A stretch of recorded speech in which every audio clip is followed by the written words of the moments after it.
بلوچستان کی صورتحال پر صدر مملکت ان ایکشن۔ کوئٹہ میں صدر زرداری کی زیر صدارت امن و امان پر اعلیٰ سطح اجلاس۔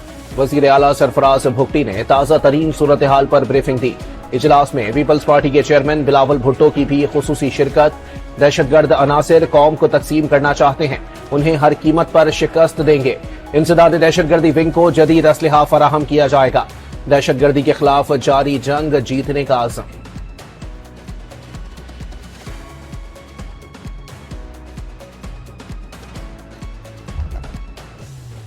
کوئٹہ میں صدر آصف علی زرداری سے بلوچستان کی پارلیمانی پارٹیوں کے اراکین کی ملاقات۔ صوبے کو درپیش مسائل سے آگاہ کیا۔ بلوچستان کے لوگوں سے دلی لگاؤ اور دیرینہ تعلقات ہیں۔ بحیثیت پاکستانی قوم یکجہتی سے وطن عزیز کو آگے لے کر جائیں گے۔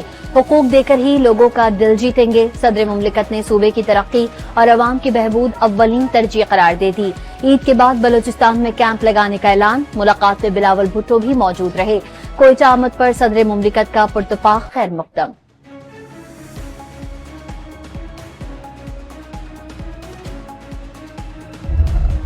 مذاکرات کامیاب ہونے پر پاک افغان تورخم بارڈر جزوی بحال۔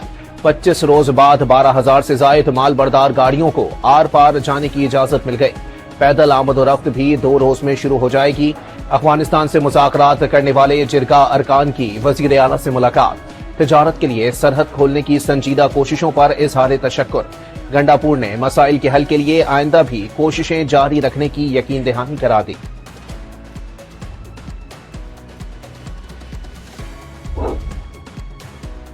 افغان مہاجرین کی واپسی کے لیے منصوبہ تشکیل دے دیا گیا۔ عمل درآمد 1 اپریل سے ہوگا۔ کرایہ دار، مزدور اور کاروباری افغان باشندوں کی اسکریننگ کی جائے گی۔ 31 مارچ کی ڈیڈ لائن کے بعد ACC کارڈ ہولڈر افغانوں کو نکالا جائے گا۔ افغان سٹیزن کارڈ ہولڈرز کی تعداد 8,80,000 ہے۔ عالمی بینک نے پاکستان کے لیے 10 کروڑ 20 لاکھ ڈالرز فائنینسنگ کی منظوری دے دی۔ فنڈز میکرو کریڈٹ اور میکرو فائنینس کے لیے استعمال ہوں گے۔ 18,90,000 افراد مستفید ہو سکیں گے۔ منصوبے کے تحت غریب اور کم آمدن والے گھرانوں کو قرض دیا جا سکے گا۔